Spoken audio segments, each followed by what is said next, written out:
What's up, everybody? Welcome to the Walkout Network. It's your man, Ant Walker, here with another edition of Unleash, the weekly panel discussion show. Panel's a little light today. We had a few people reached out to were sick. Some people were unavailable. Some people just don't fuck with me. Shit. What can I say? I'm kind of a jackass. But the two people who can tolerate me every week are here once again. We have the senior editor of SureDog.com, the jack of all trades, who's mastered them all, Mr. Ben Duffy. Ben, how are you doing, my man? I'm doing very well. It was a packed weekend of combat sports, in spite of there not being that many events on paper. Just lots to talk about. Definitely, and we can't wait to get to it. But first, we have to introduce the man with the numbers, the stat expert, SureDog.com's Petr Yan. How are you feeling? You know, I'm with Duffy on this one. This felt like a really busy weekend of fights, despite one big card. We have a ton to talk about. We have a whole show just on a handful of things. But first of all, of course, stat of the week. The stat of the week, 100.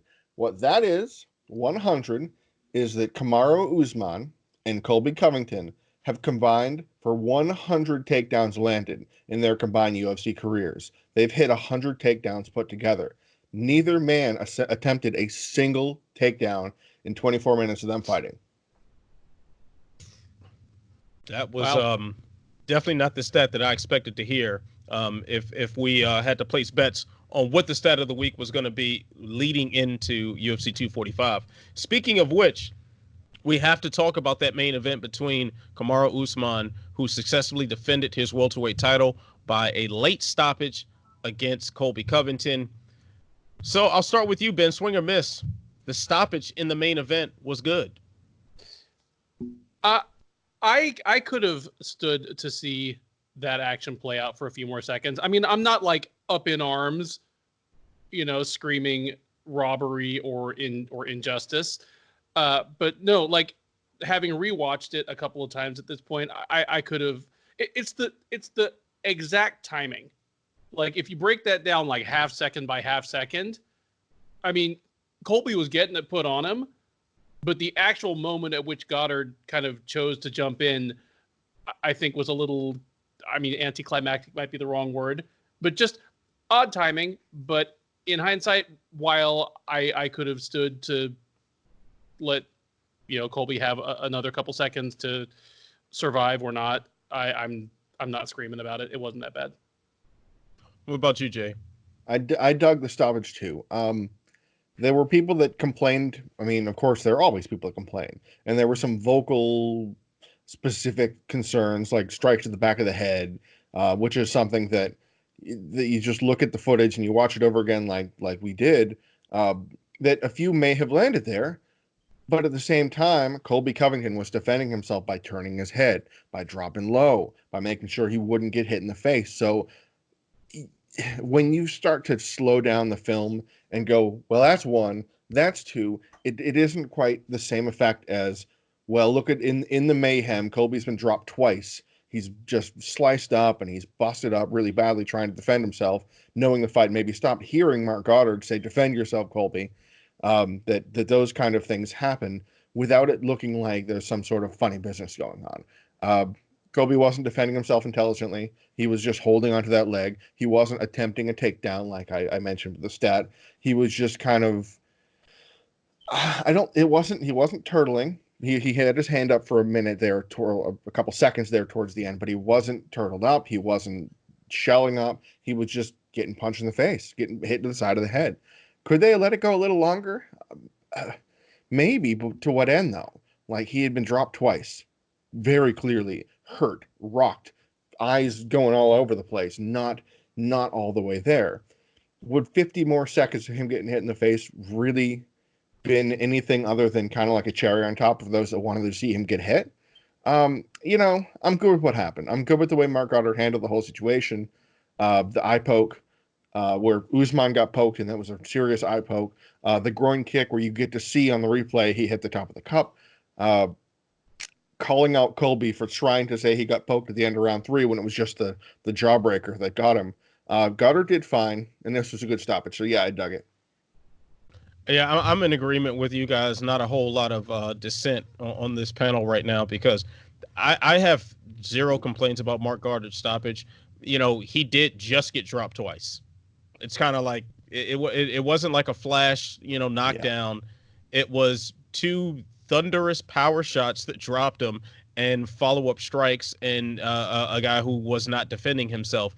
I do want to say that maybe some of the complaints about the stoppage were, rather sadistic people that just wanted to see Colby get beaten more. Perhaps it was the same level of delusion in some people who decided that Colby was just going to make this miraculous recovery. I'm really not quite sure what the complaints were about. A guy gets dropped and a guy gets pummeled repeatedly and doesn't defend himself. The ref is supposed to step in there and stop it. I don't really see the point of it carrying on any further than that. But I mean, while we're on the topic of this main event, without getting into the obvious politics of the situation, which I'm sure we can't fully avoid, and quite frankly, I don't want to fully avoid. What did you have that fight scored as at the time of the stoppage? I'll start with you, Ben.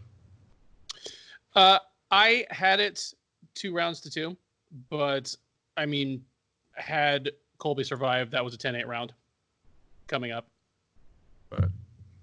Jay, I know we did go over this on the post-fight show on the Walk of Shame, but refresh my memory. What was your score leading into the final round? I had it 2-2 also. I had Usman winning the second round. I was the only one of the three Sherdog scorers that gave Usman the second round, and I had him getting the third, Colby taking the fourth. But Duffy is right. If this had somehow gone the distance, it would have been a lopsided. There's no even if the best case scenario was that, well, actually, no, let's see if I can remember correctly. One judge had it 3-1 Usman, one judge had it 3-1 Colby, and one of them had it tied. So the best case scenario for Colby, had he survived and gotten 10-8, it would have been a majority decision with one judge scoring the fight a draw, right? Maybe? Which would have been the same as the Sherdog scores, I believe. Yeah. My math might be funny, and that's okay if it is. I'm happy if I'm wrong. But the point is that there was no good way unless he somehow sprang up and got something out of it, like a tiger uppercut or something. Wouldn't have gotten anywhere. Yeah, I had it actually 3-1 for Colby, and I definitely understand every score on this, like every score that we've seen so far. I mean, they all make sense. To have 3-1 for Usman makes total sense because he was landing with more power throughout the fight. Colby getting a 3-1 score makes a lot of sense because he was putting on a lot of volume. He wasn't relenting in any way, shape, or form. And 2-2 makes sense because, hey, they both had some moments in each round. Definitely some swing rounds there. So not the easiest fight to score, but I think the finish kind of saved us from a whirlwind of controversy. Had this went to the judges, to see scorecards that far apart, even if it made sense, can you imagine what some of the more vocal members of the MMA community would be like? They wouldn't have been mad or anything, you know. Oh, of course. So such a reasonable bunch. Absolutely. Such a reasonable bunch. Yeah, man. So I do think we need to take a moment or two to address the comedic stylings of MMA Twitter in the wake of this fight. So Colby has promoted himself on this platform of division and, trying to play into some of the racial and political tensions in the country right now. He loses, and now it's an uproar making fun of him, which I can't deny that I was a part of. I don't know. So gentlemen, do we have would anyone like to speak out and say that perhaps the celebration of Colby's defeat is unfair? Those are the crickets I was looking for right there. The defeat itself, whatever he may have said before the cage door locked. He really did leave it in there. He gave Usman a harder time than anyone else in the UFC has. He showed considerable personal grit and heart in even continuing on after getting his jaw jacked.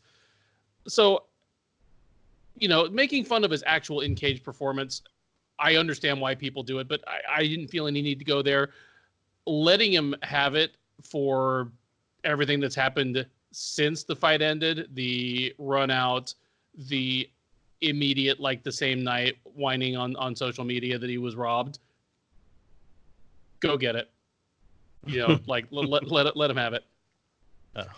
Yeah, I saw Twitter. There were a few there. I don't like Twitter for an antagonistic service. It's just not what I do.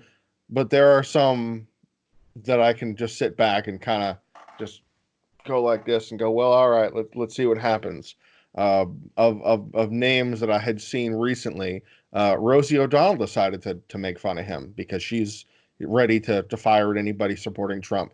But it was a political victory for some people. Like the hashtag MAGA jaw was trending worldwide in massive ways, from political commentators and from people that only saw. Okay, I'll give you another example. I have family members who love the sport. They enjoy it because I have forced them to watch it. And then I have family members that, well, they don't. Not up for violence, not up for what comes of it. It's just not their bag. Okay, no big deal. I had family members that hate the sport reaching out to me, talking about political guy, Trump guy getting beaten up. Memes were sent to me by family members. Like this temporarily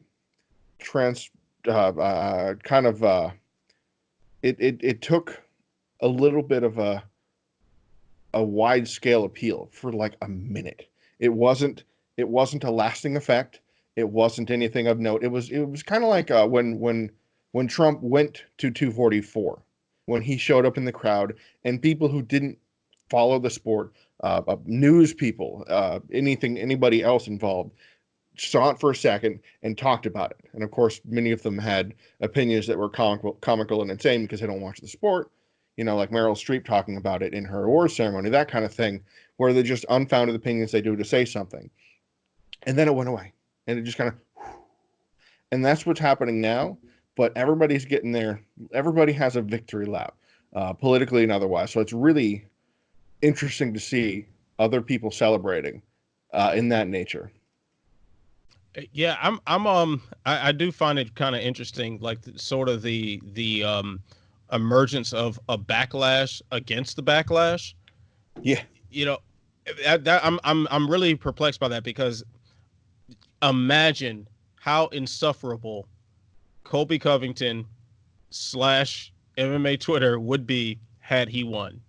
Just imagine the pure dumpster fire that would follow. I am just saying, I'm just basking this shit, okay? And nobody can stop me neither. That's what's up. Well, I find this shit hilarious. It's strange too, because there was some backlash saying Covington, whatever his politics are, okay, fine, you can be mad about those, but he didn't say racist things. Well, he said things about Brazilians on a race. Well, actually, let me put on my well actually hat there. Right before the fight, he said that whatever his family had done, his family had contributed to the country and served and everything like that. And all Kamaru Usman's family had done was spend time in federal penitentiaries. Like, man, seriously? Do you know what words are happening out of your face? If it were factually accurate, maybe that'd be a weird, uncomfortable statement. But otherwise, the implications are pretty obvious there, what you're saying about Usman and his family. So, yeah, sorry, haters. He did cross a few lines that, unfortunately, he can't unring those bells. Exactly, man. I think it's important too, bringing up that particular statement, because Kamaru Usman's father is serving a sentence in federal penitentiary. Yes, but it's not like Colby Covington is a squeaky clean guy either. He's got a past assault charge. He's got I know he's got at least one DUI on his record. So these are the same sort of offenses that have booted out immigrants from this country. So what are you saying here? You clearly, your conduct does not put you morally above anything that they've done. The only thing that you hold above that is, okay, you were born on a different part of soil on Earth than someone else. That's it. Yeah.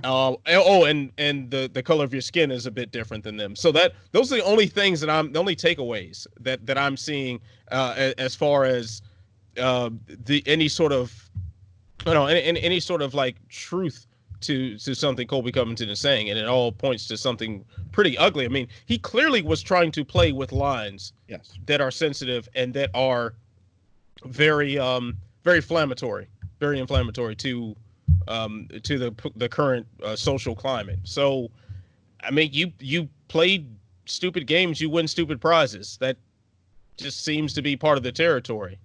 I had really hoped at the very end when he did his post-fight interview to say that it was a win for the world. Okay, all right, you can kind of play the whole political angle. But then he brought his brother up there, Muhammad, who is also a MMA fighter. He's something like 4-1, 5-1, a heavyweight powerhouse. Lost his son. His son drowned. It's very sad. And he brought it up to give him his love, and everybody thought, I wanted that to be the moment. And I was hoping when I heard him bring Muhammad up and start talking about his son, I hoped that would be that little moment of, okay, let's step past the divide for a second and maybe have this moment where, in memory of those losses, anything like that. We didn't have it. We had shouting from various members, and it was, I just wanted that moment. Sometimes there's that, all right, let's have a timeout here on being mad about what side you vote for. And I really wish that was that moment. And I give it to him for trying. It wasn't a stunt or anything. It was genuine outpouring of emotion that people would see that and go, okay, all right. It's a fellow human being mourning the loss of his nephew. No, it was people were attacking him for that. And that was unfortunate. Yeah, he did a very personal moment for him to get a victory in a very personal rivalry. And he makes it personal because it is about him. He got the win.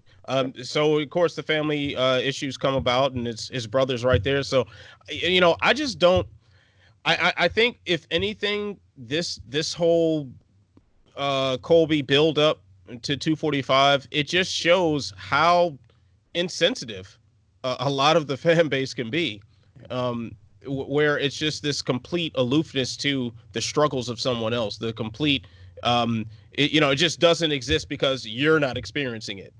That's sort of the takeaway that I have from this. And I can't say I'm surprised. I think the MMA world has displayed that quite a few times.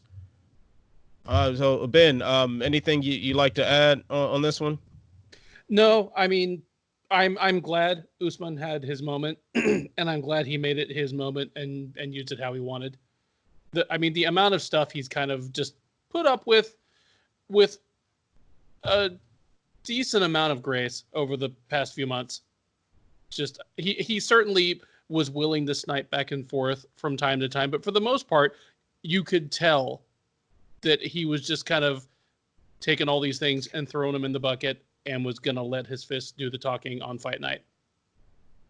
So it is perhaps for him more than anybody else in this entire situation that I wish the fight had been allowed to go on for another 10 or 15 seconds. Getting a little bit more of that anger out, a little bit more of that catharsis. Yeah, I mean, if there is an acceptable range between an early stoppage and a late stoppage, and it's going to vary just by human error and different referees, and I thought this one was on the short side of acceptable, it would have been fine with me if it had ended up being on the long side of acceptable. So like a Steve kind of not a Yamasaki special. Would have been good. Okay. Yeah, Mazzagatti would have been perfect. Not Yamasaki. Like nobody needs to die tonight. But I'm glad that we are now talking about Kamaru Usman. It's his night. Fantastic title defense. Congratulations, champ. Definitely. He put on a great performance. I mean, quite honestly, both men put on a great performance. So I'm dare I say, I mean, that's a fight of the year candidate. Yeah, Am I standing alone on that? Yeah, it deserves consideration at least. I'm still kind of going with Israel and Kelvin Gastelum. But man, Usman and Covington, the story behind that did elevate, I think, some of the action in the cage. So there is that to consider when I should say when you guys make this Sure Dog year-end list, I'll be on the outside, high level fan. That's what I am. Okay. So let's move on from that just a bit here, because there were two other title fights on UFC 245. Alexander Volkanovski dethroned Max Holloway via unanimous decision, and Amanda Nunes also unanimous decision victor over Jermaine Durandamy. Gentlemen, what do you think is next for the three champions? Let's start with Usman, since we did just have a nice little discussion about him. Jay, who should be next for Kamaru? I think it should be Leon Edwards. It might not be the sexiest matchup, might not be the one that sells the most or whatever they call it, but it's the logical option based on the body of work that a fighter has put in as a ranked contender to get next shot. Because the other option is Jorge Masvidal in a lot of people's eyes. Now, Masvidal, I don't want to step on any y'all's toes if you have any ideas, has won his last three by knockout, dramatically, emphatically, the Till knockout, the Askren smearing, and the Nate Diaz doctor stoppage. Edwards has won his last 8. Couple stoppages on the way, and he showed he can go 5 hard rounds, which is very important against a guy like Kamaru Usman, who can very obviously go 5 hard rounds. I want title pictures to go back to normal. I want double champs to get back their belts, unless you go David Branch and defend them and go back up and forth and fight 4 times a year. Okay, cool, but stop holding up divisions, Henry Cejudo. But I think that we should have a flow to the title. We should have champions defend their belt every 6 months at the latest. Get this thing going. There's a lot of champion contenders, a lot of divisions. Edwards is the next guy. It would be just, other than Edwards fighting Masvidal and then Usman stuck, there's just not another guy to him to fight. Woodley, okay, Woodley's coming off a loss. So yeah, I want Usman to fight Edwards. All right, Ben, are you in agreement with that? I am completely in agreement. I have the feeling that the Masvidal fight is what's coming. Me too. The UFC is going to strike while the iron is hot, and there is no iron hotter than Jorge Masvidal's star right now. I mean, he is the breakout star of 2019, which I commented in a column a week or two ago. It feels weird to say that about a guy who has been a favorite of the hardcores for almost a decade, but he is a breakout star right now. So the UFC is going to strike while the iron's hot. They're going to make the Masvidal fight. And while I'm mad at that from a competitive standpoint, for a UFC move, it's pretty logical and expected, and I can't be too mad at it. But no, if titles and the actual ladder of contention mean anything at all, it should be Leon Edwards. Having said that, an Edwards-Usman fight would draw flies. Yeah. They can both be prickly guys, but neither of them is the one to say the first thing. It would just be kind of a quiet, tense publicity tour building up to it. The most interest would come out of Masvidal just going off the whole time, like from the peanut gallery. And the fight itself, it might be an Usman-Covington fight, or, it might be more of a straightforward steamrolling by Usman. But you know what? I think that Usman and Edwards is next, but I don't think that's going to be by choice. I think it's going to happen by default. Because had Colby Covington won Saturday night, Masvidal would most likely go after the Covington fight. Not only would it sell a lot, not only would it be a huge seller, it would settle a grudge match. And he would be the path to the legitimate belt as well. So it's like these 3 birds with one stone that Masvidal will be able to throw. Now, having Colby lose, Usman retaining the belt, now Masvidal Usman, as good of a fight as that could be to us, and yes, it'll be a bigger seller than Edwards, but for Masvidal, like, it's not sexy. It's not sexy enough, especially when Conor McGregor is about to fight Cowboy Cerrone in less than a month, or like a month, I think it is. Yep. So most likely, I'm betting on Masvidal waiting to see if Conor emerges victorious and going after that fight, leaving Leon Edwards as the guy who, for all sporting integrity purposes, should be getting the title shot. But I think Masvidal bowing out of it will cement Leon Edwards as the number one contender. I'm not mad at it. Really not mad at it. Quite frankly, sitting the resumes of Masvidal and Edwards next to each other, it's very clear that Edwards earned a title shot well before we were talking about Masvidal as the breakout star of 2019. So I think it's pretty safe bet on that one. Alexander Volkanovski, now the new featherweight champion. Ben, who's up next? It might be Max Holloway.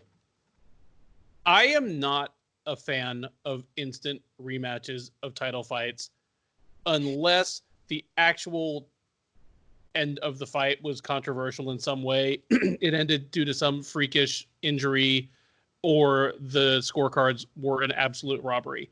Otherwise, I don't care if it was a 9-time defending champion.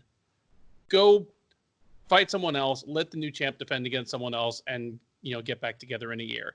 I think the UFC shoots itself in the foot by rematching title fights too quickly. Like, all you need to look at is Dillashaw Garbrandt is probably the most recent example of that. Or even Rose and Joanna. Yep. So I wish they would just let Holloway go beat someone else. But they're probably going to rematch that. And the fact that Holloway is already banging the drum, like saying he was robbed, is probably going to help serve it. Maybe I missed something. Watching his segment of the post-fight presser, I didn't feel like he was saying he got robbed necessarily. He just thought he was doing enough and just kind of accepted it as that. Were anything else come out about what he felt about the fight, or you just had a different interpretation? No, I mean, he tweeted on Sunday, like the judges have maybe cried twice this year. Yeah. I mean, he is an extraordinarily gracious guy. Yes. So I mean, by his standards. Okay, I see what you're saying. Yeah, that's as confrontational as he'll be about that, right, because of his personality. I get that. Jay, are you in agreement about Volkanovski potentially fighting Max Holloway next? Yes, I'm not. This is not my happy face that it's the case. I want this. This is I'm going to put on my matchmaker hat for a second. If I were the UFC, I could enjoy the scenario. Other than a Max Volkanovski rematch, I would like to see, again, promotional official hat. I would like to see Korean Zombie defeat Frankie Edgar, and in doing so, earn the title shot that he, lost when he lost Aldo with a shoulder injury. So fight Volkanovski, and then you have the potential dream crazy fight of Max Holloway versus Zabit Magomedsharipov for 5 rounds. Now that would just be fun, but it's not going to happen like that. They're going to do the rematch, but if they're going to give me a late Christmas present, match up Zabit versus Yair. Finally, 5-round fight. Put it on UFC. Well, you can't do UFC Columbus because it already has a main event. Put it on an upcoming card that doesn't quite have a big fight to headline it. Fight night. Okay, fine. Give them a 5-rounder and let them do it to have the winner of Yair Zabit fight next. Because Max Volkanovski is the next fight at featherweight, whether we want it or not. Now, I got another little bit of deviation on this one. I do think the next fight for Max Holloway is going to be Alexander Volkanovski, but I don't think the next fight for Alexander Volkanovski is going to be Max Holloway. Oh, okay. Yeah, like so a Stipe situation. Right, because Holloway has been very active, and quite frankly, I mean, he's had a rough year. 2 losses where he took a decent amount of damage. I wonder what that leg is feeling like right now. That lead leg got battered the entire time against Volkanovski. So perhaps that says, hey, sit down for 6 to 9 months or so and just recuperate. Just enjoy family time and whatnot. Maybe he contemplates going back up to 155 and decides to do it properly by taking on the right strength and conditioning regimen to properly acclimate himself to a new weight class. Maybe, but if he wants to come back to featherweight and get that title shot, I'm totally okay with that. But in the meantime, the winner of of Korean Zombie and Frankie Edgar should be next in line.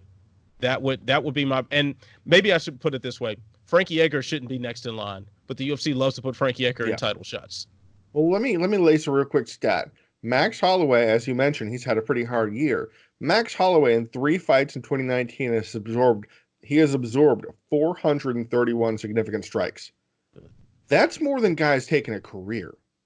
And he's eaten that this year. I mean, a lot of significant strikes, 75 were leg kicks, but over 400 significant strikes in a calendar year. Yeah. Time to sit down. Hit him in the head a lot. Yeah. Yes. Yeah. It's time to sit down. Yeah. Give yourself a minute. You don't want to be able to remember Rush's name in 10 years. I mean, yeah, take a minute, Max. We understand you want to be busy, but come on. Yeah. Like this. So that's what, like, now it would make total sense for Volkanovski and Israel Adesanya to double headline a big card. I thought you were going to say this in Australia. Hey man, he did used to weigh either 214 or 240, depending on which mispronunciation you got. Yeah. So we'll see, Volkanovski off the Popeye sandwiches. Maybe he goes ahead and fights Israel Adesanya. But I'm okay with those two headlining a big stadium show in the Oceanic region, and Max Holloway against Volkanovski, and then you have Romero against Adesanya or whoever's up next in the middleweight queue at that point. But Max Holloway probably should sit down for a second. Now, next up, in my opinion, the greatest female fighter of all time, Amanda Nunes. What is next for her, Jay? Well, she has said she wants to flirt with and go back to 145. Don't know why or how that would happen, because we just found that Megan Anderson is taking a fight against another UFC newcomer who may or may not have won the Megan Anderson lookalike contest to get the shot. But Aspen Ladd had a very impressive win over Yana Kunitskaya last week. Irene Aldana had a very impressive win this past weekend. Now, maybe both of them need one more big impressive performance to get there, to get that shot, match them up, put them together in March, maybe. Not a long layoff, not a long wait, because neither of them really came out that hurt, because Kunitskaya mostly held Ladd against the fence for two rounds. So, okay, let them fight it out for a contender spot. Juliana Pena, she fought once this year, and she was coming up having a baby. She beat Nika Montano, so maybe she needs another win or two to get back in there. If I were to force, like if you had to have a contender, probably Irene Aldana, just because at least she has a win streak of more than one fight. But really, I mean, in it just, yeah, I mean, the way she performed, we'll talk about this, I'm sure. Nunes performed. I don't think anybody can be excited about having to fight her. Yeah, I don't think there are too many people lining up for that one. Ben, what do you think is up next for the champ? It's slim pickings for her in both divisions. Featherweight has always been a thin division, ironically, since it's the heaviest. Sorry, if she wants to fight at bantamweight again, it's going to be somebody who really isn't ready. I'm with Jay. It's either Ladd or Aldana. If she wants to fight at featherweight next, Felicia Spencer would be the obvious choice, even though Felicia Spencer could use another fight or two as well. But yeah, it's unfortunate, because I think you're right, and in that she is, at this point, the greatest woman we've ever seen fight in mixed martial arts.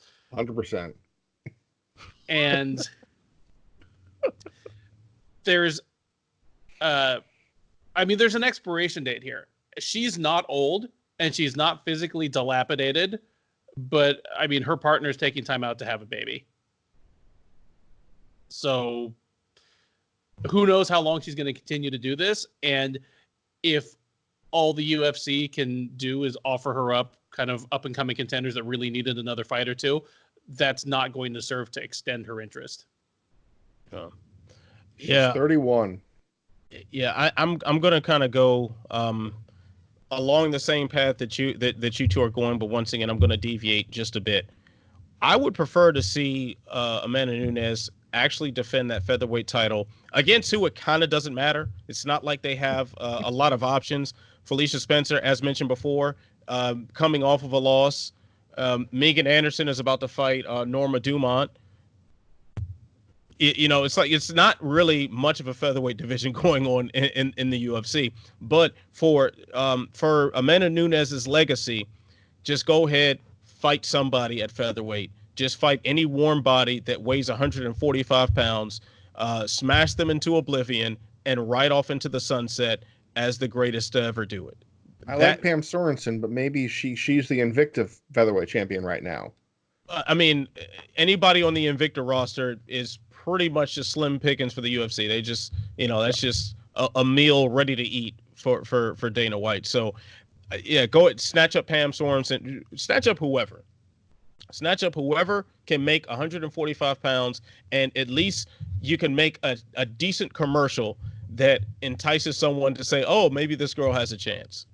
That's all I ask for. I just want Amanda Nunes to be able to say that she defended both belts and then walk away from the sport. Because at this point, it's really just not a lot there for her. And she's talked about retirement in the recent past. And as you mentioned, Ben, her and Nina Ansaroff want to start a family. And, I know that would take a lot of time and attention and distract you outside of, wanting to bash someone's head in for a living. So, hey, why not? Let Amanda Nunes enjoy retirement as one of the few, I think the only person in UFC history to have defended both of their belts. So that would be lovely. Now, so I mean, we did kind of touch on this a little bit here. I know we've gotten in the notes to talk about the judge's decision against Max Holloway. I think we're all in agreement there that the judges did the right thing, and Volkanovski did win that fight very legitimately. Now, as far as Amanda Nunes, what do you got to say? The only thing I wanted to say is that one judge gave Volkanovski all 5 rounds. I don't know how. I don't know how. I can't figure it out. It doesn't make sense. I looked at the numbers. I rewatched the fight. How can you say that Alexander Volkanovski won the 4th and 5th rounds? And this is not an or situation where you can go maybe. No, and I don't know. That's correct. I gave Volkanovski the 4th round, but the 5th round was not for him. That's just ridiculous. Like there were a lot of kind of oddball scorecards this fight. I mean, this whole event, but at the same time, it seems to be an increasing number of oddball scorecards throughout every event. There seems to be at least 2 every event that just you really scratch your head and just like this random 30-27, or it's just all sorts of just math that I'm not quite understanding. Jay, you need to get these people calculators. Maybe I should become a judge. Actually, yeah, you would kick ass as a judge. I find it really funny too that the people that the whole argument about the 10-point must system being outdated and not good for MMA. I'm not opposed to that line of reasoning, but the solution probably isn't giving these judges more numbers to calculate. If you can't add 10s and 9s a couple of times over, I don't think we want to start throwing 0.5s in there.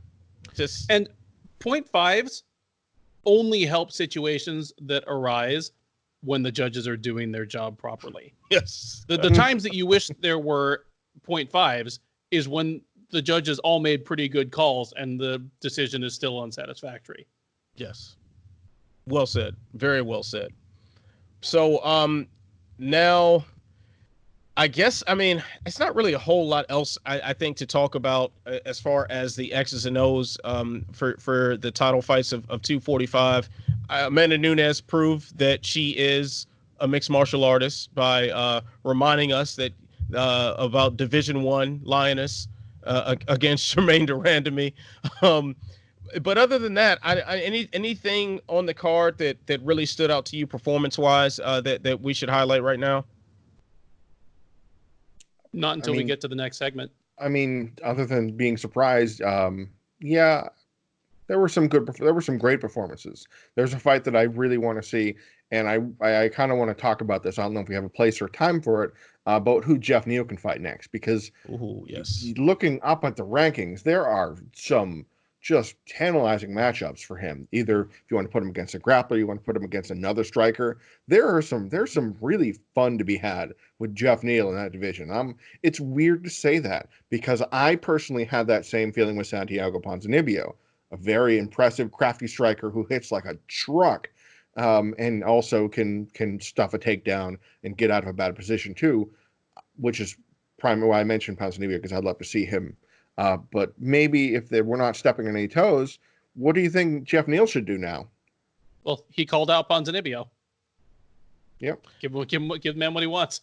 Yeah, I mean, I'd like a higher profile fight for Ponzinibbio. Mm-hmm. And now with this whole shuffling in the divisions, with the title win over the weekend at welterweight, I'm kind of thinking if Edwards gets the shot against Usman, I'd been calling for Woodley versus Edwards, but if Edwards gets the shot against Usman, and Colby's broken jaw needs some more time to heal up, Woodley versus Ponzinibbio makes a lot of sense to me. Jeff Neal, it was suggested on the Walk of Shame, Jeff Neal take on Wonder Boy. I love that fight. Maybe even Damian Maia fight makes a lot of sense. Gilbert Burns, although I think he's lower, he's lower in the rankings for where I think Jeff Neal should be aiming. So there are a ton of possibilities for Jeff Neal. Ben, it looks like you're itching to say something. No, really not. I was just kind of taking in, what you were throwing out there. Just admiring how right I am. Thank you, sir. Yes. I saw, and maybe you guys can help me with this. I thought I saw that Neil Magny had a new fight lined up today. I just saw that. But I thought he was under suspension because he popped for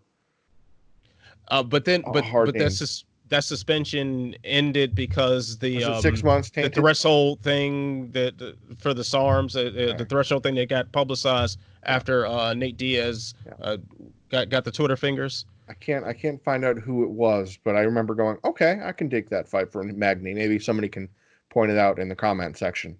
Yeah, I'll try to see if I can find anything about it. Well, anyway, let's just move on to another segment there. We'll see if I can dig up some research in the meantime. But we're gonna move on to the greatest title in all of media history, the segment that's so appropriately named "I'm Not Surprised, Mr. Falcons." And that is where we get to talk about something over the major fights this weekend that caused some level of surprise in us, whether that be pre-fight coverage, the fights themselves, or anything that happened afterward. Ben, tell me, what is your I'm Not Surprised, Mr. Falcons moment for the week? Well, mine came in the form of the headline fight of the weekend, Kamaru Usman versus Colby Covington. A lot of observers had widely varying expectations of what that fight was going to deliver, and a lot of it took the form of them projecting their own take on those two men onto it. Some people seem to see it as the culmination of a cultural political clash being played out by two basically representatives or avatars in Usman and Covington. Other people saw it as, they'd been waiting for a year and a half or 2 years for the loudmouthed red hat guy to finally get his comeuppance and get put in his place by a fighter that was going to, beat the tar out of him and shut him up. Other people wanted the red hat guy to win and just couldn't wait to see what outrageous things he said next, and just see like the huge shit-eating grin on his face when he got to go back to the White House. What the fight delivered, and I did not hear a whole lot of people expecting or calling for, was a great fight. And we got that out of it. Not a lot of people were calling for this to be a great fight. Certainly, even people who thought it was going to be entertaining were not expecting it to be a fight that played out entirely on the feet and was still entertaining and was not a crappy kickboxing match between two wrestlers, but a fight that, I mean, it had ebbs and flows. It had changes in momentum. It showed grit and heart from both men. It was a legitimately great fight. And once all the dust settled, that was probably the thing that surprised me most about it, was the actual in-cage product. I was surprised, Mr. Falcons. It was amazing. Like, I turned on C-SPAN and a UFC fight broke out. I just didn't know what to do. Jay, please share with us your I'm not surprised, Mr. Falcons moment of the week. So I like to, in these segments, I like to point out fights where I have a physical reaction to them, because I'm writing play-by-play for Sherdog.com, which is a very attention and time-intensive work. You're on, it's deadline based. You have to hit it. You have to submit by the end of the round and go. Unfortunately, we don't have the software for some reason that allows it to be live so people can read as I'm typing. I've been trying to look at that to see if there's a way to get that going again, because I enjoyed that back in the day. But it's go. There's no time for love, Dr. Jones. So one moment in the night, in particular, besides the enjoyment of some of the fights where I had to frantically try and keep up with all the action happening, was one Irene Aldana, who is a bantamweight contender who knocked out the previously undefeated Ketlen Vieira. I had her winning. I had Aldana winning the fight in the Prime Picks analysis for the Sherdog betting odds section. I had Aldana springing the upset. I thought her technical boxing, her footwork, and her takedown defense would get the job done against a high-level champion wrestler from Brazil, and Vieira. Vieira did not try and take the fight down a single time, which that surprised me too. She wanted the brawl. But when you brawl a technical boxer like Aldana, something bad could happen. Something bad happened. I thought that Aldana would stick and move, jab her way out, do something. Aldana was trying to back away and avoid the power shots, loading a little combination back and get a stick and move, get out of there. Vieira was just throwing bombs, and she unloaded a huge barrage of punches and then had to step back for a second to reset and go, okay, here we go, and kind of, do this. As soon as she did that, Aldana stepped in with a left hand that almost knocked me out. It was just beautiful. It dropped Vieira right to the canvas, and she was looking around, and she was, the lights were on, and, somebody was just leaving the house. And then she jumped down with a piston right hand, and that was the end of the night for Vieira. And I jumped out of my chair because, whoa.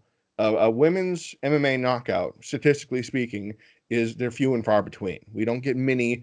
If we do, okay, they're knockouts because of an accumulation of damage. This was pretty much a one-hitter quitter. And as I mentioned earlier in the broadcast, specifically in Aldana's interview, she said she's probably going to get a title shot, and said it very, I don't know if it was a language barrier, but very flatly said she's probably going to get a title shot next.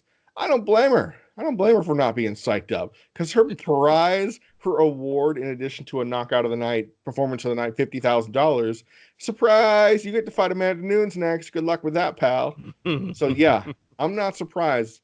That knockout. Damn.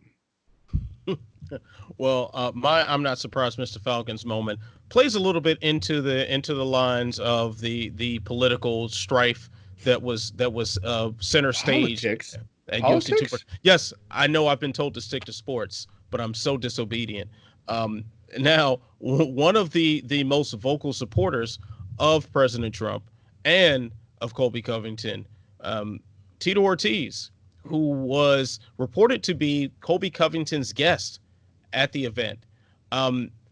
Somehow or another, though, I'm not surprised, Mr. Falcons, one of the greatest light heavyweights of all time, one of the guys who was the building blocks of modern mixed martial arts and the UFC as we know it today, got some seats that weren't exactly becoming of a former champion and a Hall of Famer like Tito Ortiz, who looked like he had to been about 30 rows up with a Trump sign and like flanked by guys with MAGA hats. So like, damn, like the title challengers guest couldn't get a better seat than that.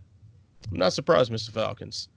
All right. So one of the extracurricular things that took place in Las Vegas for UFC 245 Fight Week was Quintet Ultra, a grappling tournament that had a nice format to it, nice team format that pitted rosters of the UFC, representatives of Strikeforce, the WEC, and Pride against one another. Team UFC came out victorious. Now, I don't know. We all three of us we've run the table of watching grappling tournaments before, especially when big MMA names are involved. But any takeaways that you want to get out there about Quintet? Yeah, Sure. I'm surprised that the UFC won. Sorry, Duffy. I'm surprised that the UFC won. I'm that was almost my I'm not surprised, Mr. Falcons moment. Had they won in more emphatic fashion, I probably would have, because I truly thought the UFC with the lineup they had would have been knocked out in the first round. The Pride team, one Gregor Gracie would have tapped half the team and then drew out with a Gilbert Burns, but that didn't happen. Gilbert Burns showed his stuff, and it was very surprising how that all went down. Now, this kind of thing opens the door for more big names to join Quintet, but at the same time, and this is going to sound harsh, I don't know if I want all of them there, because for two separate reasons, for two very different reasons. The first and foremost, not all MMA fighters are true grapplers in the sense of a grappling submission only competition. I pointed this out on Twitter. The match between King Mo Lawal and Rumble Johnson was between two wrestlers, very skilled wrestlers in their heyday, that had a total of 60 MMA fights between the two. Not a single one of them had landed a submission ever. Not even an accident. Not even a big left hand drops the guy and he gets down and he takes his back and chokes him. No. No submissions between the two. What's the point of a grappling contest if you don't have the true grapplers that you want to see there? Why didn't we get Damian Maia, Gunnar Nelson, name you can think of? Yeah, and the other reason is because there's a skill difference between an MMA grappler and a full-time grappler. And this is not an armchair quarterback situation. It's having witnessed these events going on the way they do, there's just a different feel of them. Craig Jones took on Alexei Oleinik. Alexei Oleinik is a incredible, bizarre submission wizard who will fall to his back to give up mount to choke you out. He's a wizard in, statistically speaking, in the submission world for MMA, and got leg locked in a minute. So there's levels to these things, and if the UFC fighters take all the slots and the big names, what are the grapplers going to do then? Yeah, I was personally very disappointed that Alexei Oleinik did not counter the leg lock with an Ezekiel choke. That's what I was hoping for. Ben, what was any major takeaways you had from Quintet Ultra? A lot of the same takeaways as Jay. I mean, what really goes to the heart of the matter is that Oleinik couldn't counter Gordon Ryan by punching him in the face. Yep. The place that MMA fighters, even great grapplers, fall behind full-time grapplers, it's always the leg lock game. There's not the same leg lock game in MMA because you can counter a leg lock in MMA by turning around and punching the guy in the face until he lets you go. Having said that, Gordon Ryan is probably the best no-gi grappler in the world right now. That's my first takeaway. Takeaway number 2, not going to say I called it, but in the actual team competition part of it, I thought Jake Shields was easily the MVP. Mm-hmm. I mean, after doing what he did, even to just stall out and stop Glover Teixeira, it's like he ran the kickoff back 100, yards for the touchdown. And then on top of everything else, like kick the extra point himself. Like for him to do what he did, and then even to like not get tapped out. And so he basically eliminated Teixeira just by surviving. Super, super impressive. But yeah, I love Quintet. There are a lot of grappling organizations that try different, I'd call it what it is, different gimmicks and different wrinkles in their rule set to try to make the product more palatable. Because while pure grappling is a chess match, chess is not fun to watch. And Quintet has come across a rule set that builds in a huge incentive to push the action without feeling forced. Yeah. The first time you watch Quintet, you grasp the rule set within 2 minutes, and then you understand the other motivations that are going on and the kind of team dynamic that's going on behind whatever two guys or girls are out there grappling.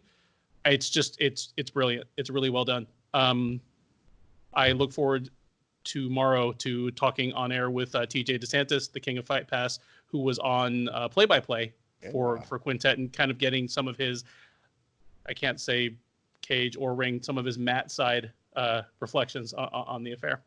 Yeah, and shout out to TJ and Eddie Bravo, who almost lost their lives multiple times with competitors falling toward them throughout the night. My biggest takeaway from Quintet, besides the fact that super fights in grappling tournaments aren't exactly super, is that Sean O'Malley is a problem. Oh my God, I've missed seeing this man compete. Dang. When we think of Sean O'Malley, we think of spin kicks and hair flowing and weed jokes, and he's just out there punching and kicking and like a madman. But that dude can grapple his ass off. That was very impressive. I cannot wait to see this man back. Why is this man not back in the octagon? Let's just make it happen. Come on now. He ain't got that much picograms in the system. Let's go. All right. So now it is time for the speed bag. So allow me to get the clock set. It's only 3 of us, so no point in me rushing myself with one round where I'm just taking one huge breath. I am going to pull this clock up, and we are going to have 10 seconds apiece to answer the 3 questions provided. Now, let's see here. Where are we? Here it is. So, the first question, will Colby Covington change his tune after that loss? Jay, I will start with you. You have 10 seconds. I wish he would. It was getting old fast, but I think he's going to dig his heels in. At least his jaw's wired shut for a little while, though. All right. Ben, 10 seconds. Does Colby change his tune after the loss? I think he will wish he could, but I don't think he can. I think he has hitched himself to that, and he's going to go down with it, losing sponsors and all. Mm-hmm. Yeah. All right. And I'll give myself 10 seconds. No, I don't think he changes his tune. I think that ship has already sailed. He doubled down on his gimmick on Twitter afterward, and yeah, not smart. There we go. So now, next question. Would Claressa Shields take an MMA fight against Amanda Nunes? Ben, you have 10 seconds. I see no reason to think she really would. If she did, she would be by far the most accomplished active boxer closest to their prime that ever fought in MMA, but why would she? All right. Jay, 10 seconds. If she does, she's crazy. There's no chance she can win that fight. Nunes even admitted what she'd do. It'd be easier than Randy Tony. Yes. All right. And no, she doesn't take that fight. I mean, she probably thought about it until she saw a world-class kickboxer getting taken down and pummeled upside the head. So, nope. Real quick, I don't know. I mean, you probably both saw this, but Nunes, like when she talked about the potential fight, like I got a chill. Because she's normally just so smiley and, kind of putting things out and just kind of like that cute, bouncy, like, Portuguese accent. But then all of a sudden, her face just got flat. I would take her down and I would submit her with a jiu-jitsu submission, and just like all the humor was gone. Yeah. Like it had If shapes Claressa of, Shields knows what's good for her, Oh man. yeah, I think she probably legitimately thought about it until that fight. The interviews that took place were well before that fight took place. So in the evening, I had when Amanda Nunes was saying that on the dais, I had a flashback to Robbie Lawler saying he was going to take Roy McDonald's soul. It was like this sudden change in facial expression and everything. Like, yeah, no, this is not a good idea. So I guess I will start this one off because I'll start this one off. All right, following his head kick knockout of Uriah Faber, is Petr Yan the top contender in the bantamweight division? No, his name is Aljamain Sterling. Or maybe I misspelled Jose Aldo. Oh no. Why? All right. Jay, you have 10 seconds. Is Petr Yan the top contender at 135? No, there's a logjam. He should fight Aljo Sterling to determine the true guy. Because the 2-division champion thing, it's just messing everything up. Defend or vacate. Oh, definitive words from one Mr. Petri. Ben, can you go ahead and give me 10 seconds? Petr Yan, is he the number one contender in bantamweight in your eyes? no, it's Aljamain Sterling. It's got to be Sterling. Ooh, I was waiting for the punchline, but he meant that. That's what's up. So there it is, the speed background. Now, You respect the clock. yeah, I'm like, I'm like thinking like, oh man, I'm feeling like I need to rush through all the questions, but I already answered them with you guys. So maybe it took some of the drama away, but a little easier on my soul. So fellas, now Bellator has one of their patented double headliners this weekend in Hawaii, this time to end their 2019 schedule. Josh Barnett versus Ronnie Marquez is going to be, Hani Marquez will be the main event of one card, followed by Lima Lay McFarland and Kate Jackson the following day. How do you feel about these back-to-back events? And out of the 21 total fights that Bellator is offering, what is the most compelling one to you? Ben, I'll start with you, my man.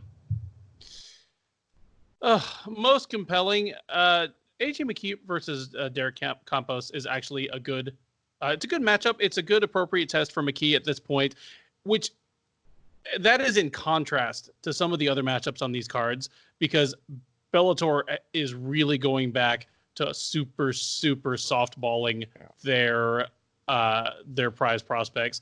I mean, the night before, the Friday night, I mean, we've got Taiwan Claxton coming off the first loss of his career, so they gave him a nice appropriate test in a 1-0 fighter. Oh boy. And then Joey Davis is taking on Chris Cisneros, who, I mean, is he coming off 2 losses? He's 39 years old. And Is he the Tattooed Terror, or is that Cisneros? No, they're different. But yeah, he's 39 years old. He's local to Hawaii, so a ticket seller, and he's on a 2-3 fight losing streak. Ooh. Just not compelling stuff. Not even really giving their top prospects a chance to show their own development. Just a safe route to another win, and the McKee fight is in contrast to that. Eric Perez quietly is one of Bellator's best bantamweights, I think. So I'm kind of interested to see him. And then, yeah, I'm excited to see Josh Barnett in whatever form I can get him. I actually interviewed Josh Barnett for SureDog.com. That should be on the front page on Wednesday. Kind of had an interesting talk with him just about his travails with USADA, his departure from the UFC, I won't call it dabbling, or he'll snap at me again. He did get a little prickly with me once we veered into the pro wrestling things. So I won't call it his dabblings, but his dual commitment to sports entertainment. So look for that on Wednesday. But Hani Marquez is a good fight for him to come back from 2 years off and take on, because I mean he does pose some threats, even though he's a middleweight turned light heavyweight turned fat light heavyweight turned heavyweight now. All right, Jay, what stands out to you on either one of these Bellator cards? It's something you said when you introduced this segment. that there are 21 total fights on these two cards. Well, okay, fine. First of all, it means they don't have 15 and 15 or 18 and 15, so at least they're not hitting with a 30-piece combo. But there are 21 fights on these two cards. There are 4 fighters making their MMA professional debuts. There are 2 0-1 fighters, and there are 5 total fighters on these cards with losing records. They could have taken these 2 cards, chopped up and chopped out some of the local filler, and put on a big show, a tentpole show. They could have chopped the couple fights from the top of the first one, the Barnett, Hani Marks, Gorito Perez, Toby Misich, and put that on there and really given us a top to bottom good card to work with. But instead, they're forcing us to sit through 2 nights of their product. I will say something that maybe helps a little bit and also hurts us as the television viewing audience. The first event is a fight for the troops event. Respect for the troops. I love them all the way. But fight for the troops events historically go on forever, because between every fight, there's a 15-minute segment discussing something or other, which means a 5-fight Bellator main card on Paramount will last 3.5 hours. Now, as a savvy consumer, I'm also as the Sherdog play-by-play guy, will be covering Bellator Hawaii instead of the UFC South Korea event, which means there will be approximately 14 hours of fights, maybe 13 in the next 2 days for 21 fights. That's a lot to ask for of anybody, somebody that covers the sport for a living or a fan that wants to just see what's going on. That's hard. That's a really tough commitment. And these doubleheader cards, I just don't see the point other than to drag it a little bit. I agree with Duffy. The fight that stands out the most is McKee and Derek Campos. One of the reasons for me, however, is because I will forever be a proverbial season ticket holder when it comes to watching Derek Campos fight. Why? Not only is he a gritty, gutsy guy who digs it out and fights, but because of his fight with one Melvin Gillard many years ago, a fight I will never forget. Why will I never forget it? Because the commentary booth was joined by one intoxicated Mike Tyson, and it was one of the best commentated fights I have ever witnessed. So Campos is must-see TV for me. This is a good test for AJ McKee, who's 15-0, 15 wins, 0 losses, and has had about 2, maybe 3 good tests. Pat Curran, John McCapa, Georgie Karakhan, you can say, and Campos. So they Bellator special to him. They're doing what, they're trying slowly to do the Michael Venom Page treatment, only he's trapped in a tournament. But overall, just Bellator, I feel like I say this all the time. I'm a broken record now. Stop making it so hard to enjoy your events. Stop making it so difficult to experience your product. Just make it easier, make it simpler. I'm going to have a big rant next week, but I'm saving that up for later, about Bellator and what they're doing with Bellator Japan. But I'll save that. Don't worry, guys. Oh, I can't wait for that. All right. So I guess I'll share anything that stands out to me on this card. I mean, obviously, AJ McKee, Derek Campos is something to look forward to. AJ McKee has looked fantastic, and this is also the continuation of the Featherweight Grand Prix, which had a interesting start from my vantage point, press row for a lot of that. Now, I do also want to acknowledge Neiman Gracie is back for the first time after his defeat against Rory McDonald. He will be fighting Kichi Kunamoto.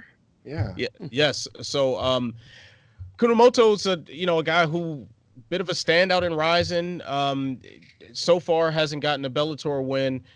Had a okay up and down UFC run, but a formidable name to put up against Neiman Gracie. And Gracie, despite him being so close to the Bellator title, is very inexperienced in his own right. He's only had 10 fights so far. So I think a guy like Kunamoto is a good, appropriate place for Gracie to be testing his skills. So I am looking forward to watching that one. But I have to echo the sentiments here about double cards again. there is nothing about either one of these cards that just shows an overflow of riches to where you have to have two events. Mm-hmm. Like the only advantage to having a double header over the weekend in Hawaii is that you get an extra day to stay in Hawaii. That's kind of it. You can leave your stuff set up at the tables. Yeah, you just one more day in Hawaii. I mean, I'm not mad at it. Hawaii is a beautiful place. So I am so excited to see Mike Goldberg in a long sleeve Hawaiian shirt again. I'm just saying, I want one just because. Wow, do you remember that last Hawaii card when he and Jay Glazer and was it Morrow that had the Hawaiian shirt on too, or Big John or some? Yeah, it might have been Big John Goldie. And that is like, I have a picture, and I might give it to you. It's a screenshot to use as the cover image for next week's show. Why does a long sleeve Hawaiian shirt even exist? It's so funny to me. I have a lot of them, as you might know. Yeah. I don't even the idea. And I'm from the Northeast United States. You wear exclusively Hawaiian shirts, and you like have spent most of your adulthood in like Buffalo, and you don't have any long sleeve ones. Nope. Wouldn't even fathom the idea. Doesn't make sense. It's almost offensive. Jay, let's not pretend that you won't have a notebook taking fashion notes as the event takes place. Oh no, I definitely will. Don't worry about that. All new color schemes to debut next week here on the Walkout Network. All right. So of course, the UFC is also putting an end to their 2019 by having Frankie Edgar, the former lightweight champion, delay his move to bantamweight to take on a featherweight fight against Chan Sung Jung, the Korean Zombie. What matchups stand out the most to you on this card? What are some potential fight of the night winners? Jay, you go first. I mean, maybe I shouldn't start off with a question like this, but does anybody think it's anything besides the main event? Maybe Doo Ho Choi. I mean, Charles Jourdain's tough. He fought in was it TKO in Canada, I think, for a little while. MFC, a Canadian promotion. So he had some talent. So maybe they can have a brawl. UFC 245 was overstuffed with riches. It was jam-packed. It was one of those where we didn't have to sit and go, boy, I don't know about all these cards, but there's some fighters I really want to see. No, that's exactly what we're dealing with right now. The drop-off in quality, with all respect to the fighters on this roster, is almost comical about the compelling matchups, the reasons to get up. If they had put on UFC 245 starting at 2 a.m, I would have gotten up to watch it. But if I were not already covering it live, working, just to be able to see that. This card, my dark horse fight on the night is probably Alexander Pantoja, Matt Schnell. I think these two are going to go to war until they fall over. 15-minute, just a back and forth toward pace. We're going to, again, like all the times we seem to do, go, God, why are they wanting to get rid of flyweight again? And it's the night of the flyweights. Remember when we were all kind of wondering, we even had like the Deadpool. Yeah. There's only 11 left. Now there's only 10 left. As they were either leaving or moving up or being let go. Aside from the main event, which I do think is going to be fantastic, I'm with Jay that Alexander Pantoja and Matt Schnell is a fantastic fight. It is a case where matching a guy off a loss with a guy off a win works out just fine. Yep. Because Pantoja versus Figueiredo was, a crazy fight. Pantoja didn't come off looking terrible. And other than that, he was on a hot streak. I mean, right before that, the Said Nurmagomedov versus Tony Barcelos. I mean, we've got a 13-1 versus a 14-1 flyweight. They're both on 7-fight win streaks. The last 2 in the UFC for Nurmagomedov, last 3 in the UFC for Barcelos, or vice versa. I mean, all of a sudden, 125 is becoming a really interesting place again. So more than ever, it is time for Henry Cejudo to get off Instagram, stop using women as props for physical comedy, and defend one or both of these titles. It sure be nice for them to have a flyweight champion. And your knockout of the night is Cyril Gane. Yeah. I just want to point out that it is good that Henry Cejudo has given jobs to the young ladies who are now unemployed after Colby Covington lost Saturday. So that's one benefit to this. Now, as far as things to look forward to on this card, I mean, it's it's like a few names scattered here and there throughout the card that I find interesting. Cyril Gane stands out to me. Cyril Gane is a much watched guy.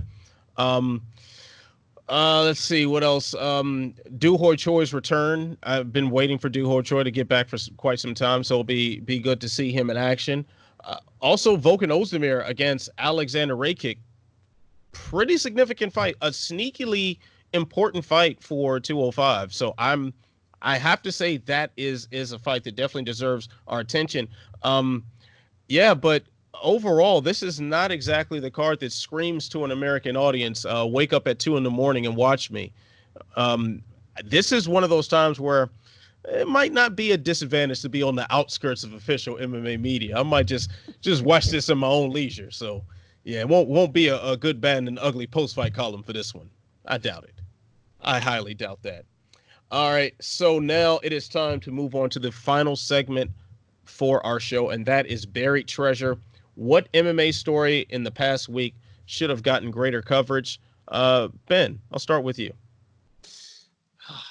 I've got two I really want to do, but I will say that during the UFC card, you probably were looking forward to the Matt Brown versus Ben Saunders welterweight matchup. In fact, I believe we talked about it this time last week, where, I mean, both guys are definitely on the downside of their careers. They're 38, almost 39 in the case of Brown, 36 in the case of Saunders, but both very gifted offensive fighters, go out on your shield type guys, and we expected a banger of a fight and probably a gnarly finish, and we got both of those things. But you may have noticed that in Matt Brown's corner was one Mark Coleman. Even as long ago as I came into the sport as a fan, Mark Coleman was already a story that was told to me almost. As you know, where even in 2004, it kind of had to be explained to me why Mark Coleman was such a big deal. So I can only imagine that to someone seeing him today or hearing the announcers talking about him or hearing his like hoarse and raspy voice, just listening to him, yelling instructions at Matt Brown, like, you know, who is this guy? Like, who is this kind of like clownish old guy?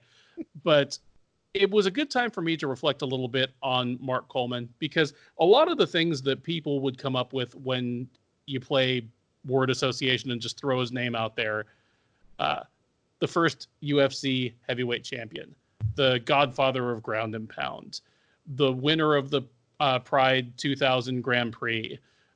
It's a list of accomplishments. But the thing that was always Mark Coleman's defining characteristic was what an emotional guy he was. In a sport where we revere kind of that ice cold demeanor to a certain extent, you know, the Fedor thing, even the Chuck Liddell thing, where a laid back, like too cool for school type demeanor is what we crave. He was not that guy. Mark Coleman was never too cool for school.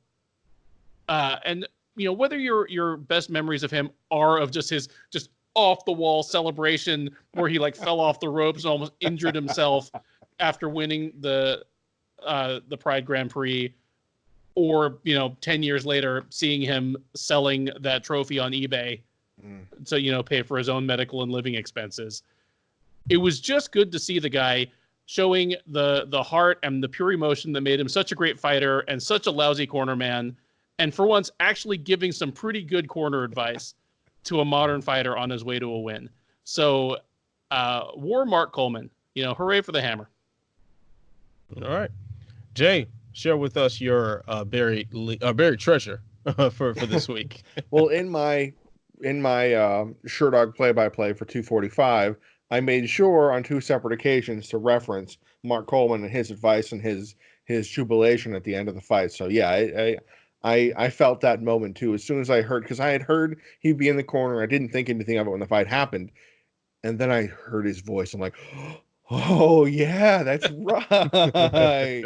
And then once Matt Brown got free and got on top and was out of the triangle, hearing Coleman shout things that I'm not going to repeat on this broadcast, but effective corner suggestions just warm my heart. So on the train of warming hearts, because I've been kind of a bummer the past few. I mean, sometimes the sport has some bad news. Here's some good news. So we spoke earlier of Sugar Sean O'Malley and his characteristics inside the cage. He's been away for a while with an Austrian test where he was kind of stuck with the whole tainted supplement situation. He was a victim of fluctuating levels and science talk. So he is a professional video gamer on the side. He plays one game called Fortnite. Now, I've actually never played the game, so I don't know much about it. And I'm sure people sitting here are going, what? So it's very popular, and there are tournaments that pay money. I don't mean, $100. This guy got 8th place in this tournament and won $27,500. That's wild. So he won this money. He's been out of work for a while. Recall he tested positive in March or something like that. So he's been out of action 2019. He donated the entire winnings, $27,500, to a charity nonprofit called Raising Special Kids, which is a nonprofit in Arizona that helps people and families and organizations take care of children with disabilities.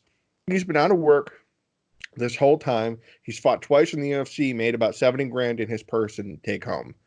What a mensch. What a guy. Dang.